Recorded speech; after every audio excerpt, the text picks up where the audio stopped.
নমস্কার বন্ধুরা, আজকের বিকেলে ছাদ বাগানে সবাইকে স্বাগত। আমি এর আগের ভিডিওতে বলেছিলাম যে ফলের গাছ বা অন্যান্য সবজির গাছের মাটি কিভাবে তৈরি করতে হবে, সেই বিষয়ে আমি একটা ভিডিও করেছিলাম, যদিও সেটা অনেকটা ছোট ছিল।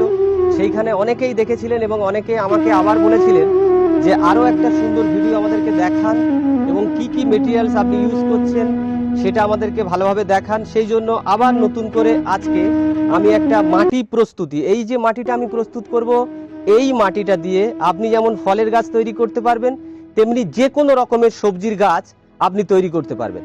সুতরাং আপনাকে এই মাটি দেখে আপনি নতুন করে আপনার মতো করে আপনি তৈরি করতে পারবেন এবং সেই মাটিগুলো নিয়ে আপনি কাজে লাগাতে পারবেন। যাই হোক, আমি এখানে কি কি মাটি কি মেটেরিয়াল দেখাচ্ছি সেটা আপনারা একটু দেখে নেবেন। প্রথমত আমি এখানে যে মাটিটা রেখেছি এটা হচ্ছে garden soil, normal garden soil. এটাকে আমি মোটামুটি 45 to 50% কাছাকাছি রেখেছি। এই মাটিটা গার্ডেন সয়েল, আপনারা দেখতেই পাচ্ছেন ঝুরঝুরে একটা মাটি। এটা নরম হলে হবে না, আপনাকে শুকিয়ে নিতে হবে। তার সঙ্গে আমি যেটা দিচ্ছি এটা হচ্ছে ভার্মি কম্পোস্ট। এই যে ভার্মি কম্পোস্টটা দিচ্ছি, এটা প্রায় ধরুন আপনার ওই মাটিটা 40% যদি দিয়ে থাকি, এটা প্রায় 15%। মানে আমি যে ভার্মি কম্পোস্টটা দিচ্ছি এটা দিচ্ছি 15% বা 20%। এখানটায় আছে আপনার ঘুঁটের গুঁড়ো। এই ঘুঁটের গুঁড়োটা রয়েছে প্রায় 15% বা 10 to 15% বলবো, এরকম। আমি একটা আনুমানিক বলছি, কারণ এক্সাক্ট মাপ তো আমি করিনি, সেই জন্য মোটামুটি আমি একটা বোঝানোর চেষ্টা করছি, আপনারা এখান থেকে আইডিয়া নেবেন। এটা হয়ে গেল আপনার ঘুঁটের গুঁড়ো। এবারে আমি একটা নতুন আইটেম রেখেছি, সেই আইটেমটা আপনারা এর আগে অনেকে ব্যবহার করেনি। এটা হচ্ছে ধানের যে গুঁড়ো পাওয়া যায়, ধানকে চাল করার পর মেশিনে ভাঙানোর পর যে গুঁড়োটা পাওয়া যায়, সেই গুঁড়োটা এখানে আমি ব্যবহার করেছি। এটা মোটামুটি 5%ও বলবো না, তারও কম, 3% এরকম একটা। এইটা আমি যেটা রেখেছি সেটা হচ্ছে বালি। মানে এটা আমরা ইমারতি কাজে যেটা ব্যবহার করি, আমাদের ঘরের কাজে যেটা ব্যবহার করি, সেই বালি এটা দিয়েছি। মাটিটাকে অনেকটা আলগা করবে এবং এইখানে গাছের শিকড়টা বিস্তার করতে যথেষ্ট সাহায্য করবে, সেই জন্য এই মাটিটা এখানে দিয়েছি। এইবারে যেগুলো ইম্পর্টেন্ট আরও কিছু মেটেরিয়াল সেগুলো আমি বলে দিচ্ছি। এইখানে যেটা দিয়েছি এটা হচ্ছে শিং চাঁচা। মানে আমি এই যে মাটিটা রেখেছি, সেই মাটির অনুপাতে এটা আমি প্রায় 1 কিলোগ্রাম রেখেছি শিং চাঁচা এবং 1 কিলোগ্রাম রেখেছি হাড় গুঁড়ো। এটা হচ্ছে প্রায় 1 কিলোগ্রাম মতো, এবং আমি 1 কিলোগ্রাম রেখেছি নিমখোল। এই টোটাল মেটেরিয়ালটা আমি একসঙ্গে মিক্সড করব এবং এই টোটাল মেটেরিয়ালটা মিক্সড করার পরে সেই মাটিটাকে আমি 2 দিন বা 3 দিন মোটামুটি আমার যে পাত্রের মধ্যে আমি গাছ লাগাবো বা আমি সবজি লাগাতে পারি বা যা কিছু লাগাতে পারি, সেখানটায় আমি এগুলোকে দিয়ে রাখবো। তারপরে আমি এখানটায় বীজ বপন করব। এখন আমি এই মাটিগুলো মিক্সড করব, এটা আমি আপনাদেরকে দেখাবো। আমি প্রত্যেকটা উপাদান মাটির সঙ্গে মেশাচ্ছি। এটা বেলচা নিয়ে নিয়েছি। এখানে আমি প্রথমে ভার্মি কম্পোস্ট মেশাচ্ছি।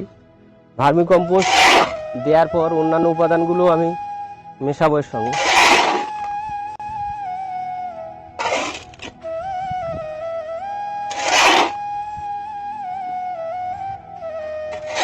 সুষমভাবে মোটামুটি মেশাতে হবে সব উপাদানগুলো।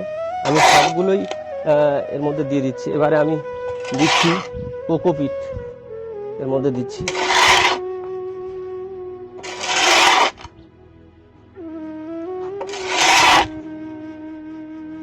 এবারে যে ধানের গুঁড়ো সেটা মিশিয়ে দিচ্ছি।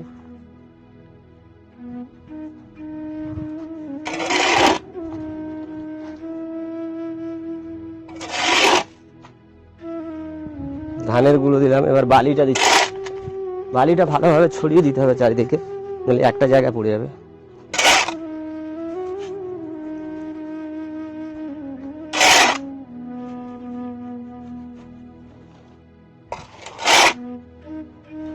বালিটা হয়ে গেল। এবারে আমি দিলাম ঘুঁটের গুঁড়ো। প্রথমে ঘুঁটের গুঁড়োটাকে আমি ঘুঁটেটাকে জল দিয়ে ভিজিয়ে নেওয়ার পর এটা ভালো করে ভেঙে নিয়েছি, গুঁড়ো করে নিয়েছি হাত দিয়ে।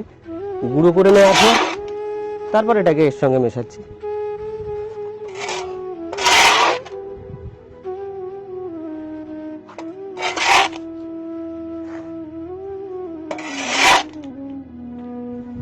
আচ্ছা, এইবারে বাকি উপাদানগুলো দিয়ে দিচ্ছে এক এক করে।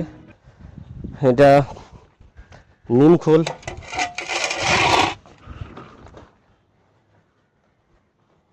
মাথায় দিলাম কারণ সব জায়গায় ছড়িয়ে যাবে বলে।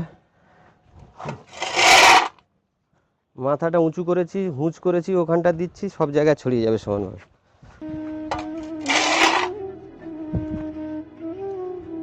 এটা হাড় গুঁড়ো দিচ্ছি, সব জায়গায় ছড়াবে। এবার হচ্ছে শিং চাঁচা, এটা একটু খুবই হালকা, যেন নিচু করে দিচ্ছি কারণ হাওয়ায় উড়ে যাওয়ার সম্ভাবনা বেশি।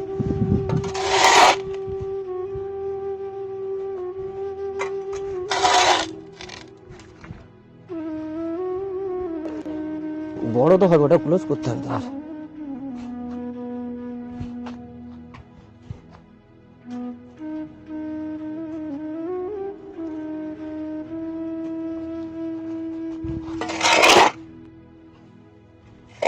এইভাবে ওলট পালট করে দিতে হবে। এই নিচ্ছি, ওলট পালট, ওলট পালট।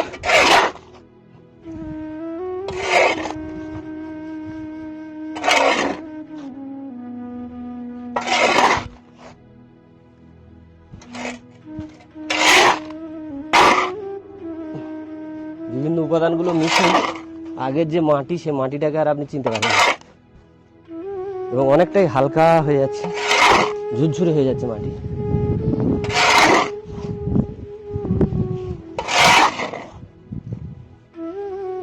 নমস্কার,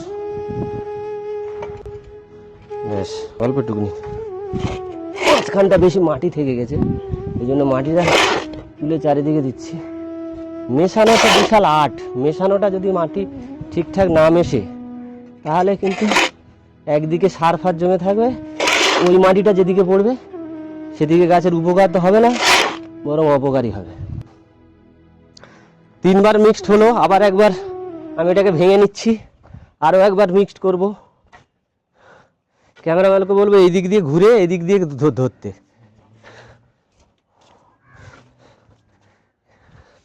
এটাকে আরেকবার ভেঙে নিচ্ছি, আরেকবার মিক্সড করব।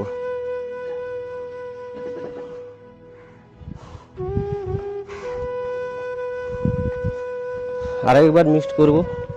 এবার অনেকটাই মাটির চেহারা পাল্টে গেছে, আপনারা দেখতেই পাচ্ছেন। মাটি মিক্সড যদি না করা যায় তাহলে ওই মাটির কোনো গুরুত্ব থাকবে না।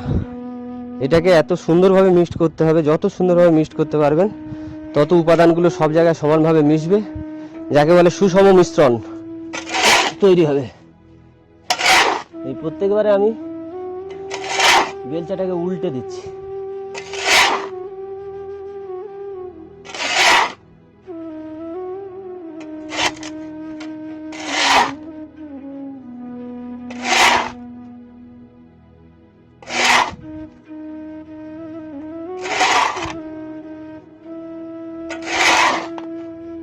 প্রত্যেকবারে উপাদানগুলোকে সুষমভাবে যারা মিক্সড হয়,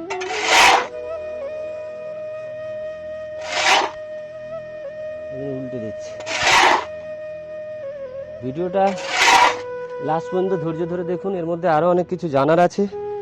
এবং সবচেয়ে বড় কথা, যারা ছাদে বাগান করতে চান বা সবজি গাছ লাগাতে চান তাদের কাছে অনুরোধ করব চ্যানেলটাকে সাবস্ক্রাইব করে রাখবেন, তাহলে অবশ্যই এখান থেকে বেশ কিছু টিপস আপনারা পাবেন, যেটা ছাদ বাগানে আপনাকে বহুতভাবে সাহায্য করবে। আর এই যে টিপসগুলো আমি পরপর দিয়ে যাচ্ছি, আপনারা যারা আমার নিয়মিত দেখেন তারা তো দেখেইছেন, যারা নতুন আছেন প্রথম দেখছেন তাদেরকে বলবো সাবস্ক্রাইব করে রাখতে, কারণ সাবস্ক্রাইব করলে আপনার কোনো লস নেই। যদি আপনার চ্যানেলও থাকে তাও আপনার কোনো লস নেই। অনেকের ধারণা আছে যে, যেমন ফেসবুকে হয়, অনেকে অন্যের অ্যাকাউন্টকে ফলো করতে চায় না, কারণ সে চায় সে আমাকে ফলো করুক। কিন্তু ইউটিউবের ক্ষেত্রে ব্যাপারটা ঠিক সেরকম নয়। ইউটিউবের ক্ষেত্রে ব্যাপারটা হচ্ছে, আপনি যদি অন্যকে সাবস্ক্রাইব করে রাখেন এবং সেও আপনাকে সাবস্ক্রাইব করে, কোনো অসুবিধা নেই, বা সে নাও যদি করে তাও আপনার অসুবিধা নেই, বরং আপনি এই সাবস্ক্রিপশান থেকে অনেক মানুষের কাছে পৌঁছতে পারবেন। সুতরাং আপনাদের যাদের ছোটোখাটো চ্যানেল আছে তারা সাবস্ক্রাইব করে রাখবেন, এবং যারা ছাদে নতুন বাগান করতে চাইছেন তারাও সাবস্ক্রাইব করে রাখবেন, তাতে আপনাদের নিজেদেরই অনেক সুবিধা হবে। আরও দেখবেন, শেষ পর্যন্ত দেখতে থাকুন আমি এর পরের স্টেপে কি করছি। আজকের আমি 4 রকম প্রজাতির শাক রোপণ করব, সেটা দেখাবো যে কিভাবে ফলের কার্টুনে 4 রকম প্রজাতির শাক মানে শাক আজকে আমি রোপণ করব। লাল শাক আছে, সাদা নোটে আছে, কলমি শাক আছে, ধনে আছে, পালং আছে, 5 রকম শাক আজকের এই মাটি দিয়ে আমি রোপণ করব এবং পরবর্তীতে আমি দেখাবো, এর পরের স্টেপগুলো দেখাবো। ঠিক আছে, ধন্যবাদ। আপাতত এইটা হচ্ছে ফলের একটা কার্টুন। এখানে যে প্লাস্টিকটা আমি দিয়েছি একটু মোটা গেজের প্লাস্টিক, কারণ যাতে দীর্ঘদিন হয়। এইখানে দেখুন, এখান থেকে জল বেরোনোর জায়গা, এইটা পুরোটাই কভার থাকছে মাটিতে। এইখানটায় শুধু এইটুকু জায়গা আছে জল বেরোনোর জায়গা, এইটুকু জায়গা থেকে জল বেরোতে পারবে। আমি এখন মাটি এর মধ্যে ভরছি, মোটামুটি 5 ইঞ্চি পরিমাণ মাটি দেবো। 4 থেকে 5 ইঞ্চি পরিমাণ মাটি আমি দেবো। যে মাটিটা আমি এতক্ষণ তৈরি করলাম, এই মাটি 4 থেকে 5 ইঞ্চি পরিমাণ দেবো।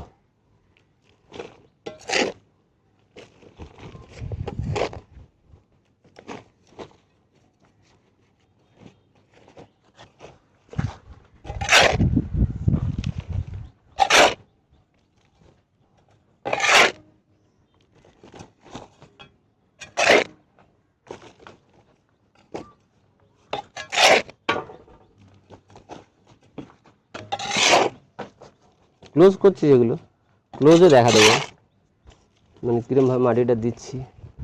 একদম ক্লোজ করে এই যে মাটিটা দিয়ে দিচ্ছি।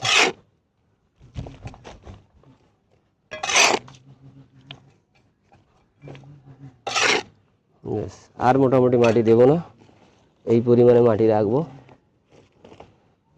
আর একটু ক্লোজ করে দেব।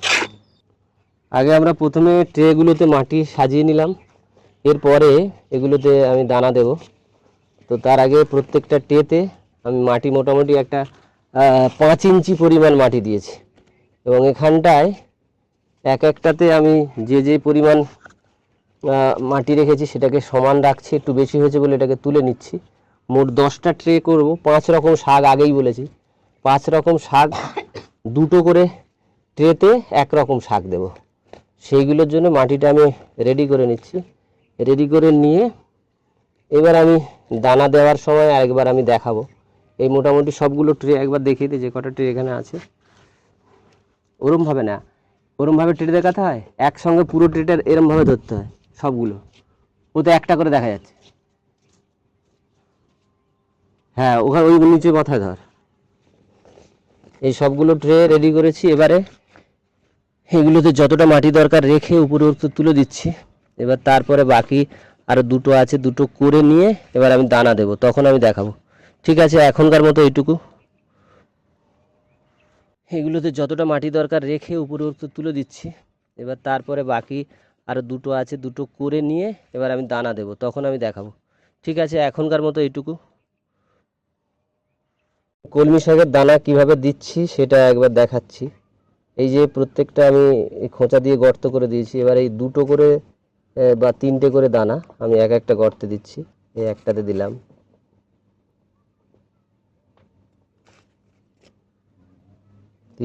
এই 3টে দিলাম, 3টে করে দানা দিচ্ছি প্রত্যেকটা।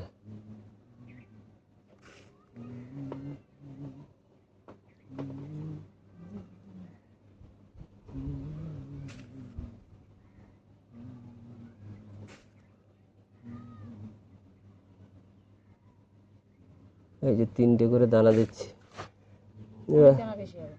হ্যাঁ, 2টোতে দেবো, তারপর তো বেশি থাকবে তো দানা।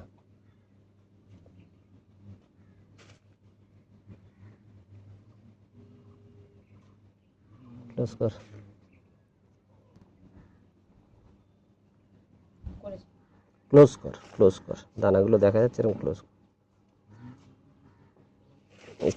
এইবারে এগুলো হালকা করে বন্ধ করে দিচ্ছি। এই গর্তগুলো যেগুলো আছে, এই যে দানা, এগুলো এবারে ক্লোজ বন্ধ করে দিচ্ছি। মাটির মধ্যে যা জো আছে বা হালকা যদি বৃষ্টিও হয় তাহলে গাছগুলো বেরিয়ে যাবে। ব্যাস, এই হয়ে গেল। তাহলে কলমি শাকের দানা এটা হচ্ছে লাল নোটে, এই যেভাবে দিচ্ছি দেখুন, এরকম হালকা করে ছড়িয়ে দিচ্ছি, এইরকম ছড়িয়ে দিচ্ছি। এর মধ্যে আর কিছুই করতে হবে না, জাস্ট শুধু চোখের আন্দাজে খেয়াল রাখতে হবে কোন জায়গাটা পড়েছে আর কোন জায়গা পড়েনি। এই দেখে বুঝতেও পারবেন না, যখন গাছ বেরোবে তখন নিশ্চয়ই আমি ভিডিও আপনাদেরকে দেখাবো, এবং গাছ যখন শাক বড় হবে তখন আমি অবশ্যই এটা আপনাদেরকে দেখাবো। ছাদে সহজেই শাক চাষ পদ্ধতি, আপনি সারা মাস আপনার শাকের চাহিদা পূরণ করবেন। এবার দুটোতে দেবো, লাল দুটোতে দেবো, সাদাও দুটোতে দেবো।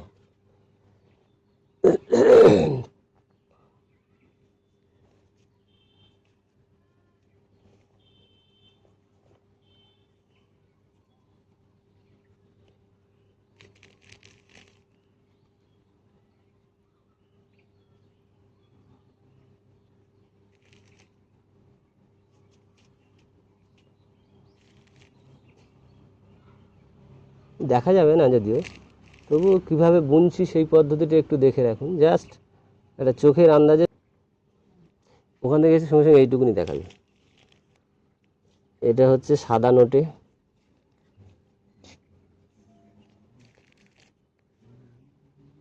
দানা একদম পুরো চকচকে, দানাগুলো ধরে দেখা, একদম চকচকে পুরো দানা, মানে পুরোনো দিনের দানা হলে সেক্ষেত্রে অসুবিধা হবে। 7 জেনারেশন সিড বলে এগুলোকে। এই বীজগুলো সবচেয়ে ভালো হবে, আর এটার থেকে যদি গাছ হয় সেটা থেকে যদি নিয়ে রাখা হয় তাহলে অতটা ভালো হবে না।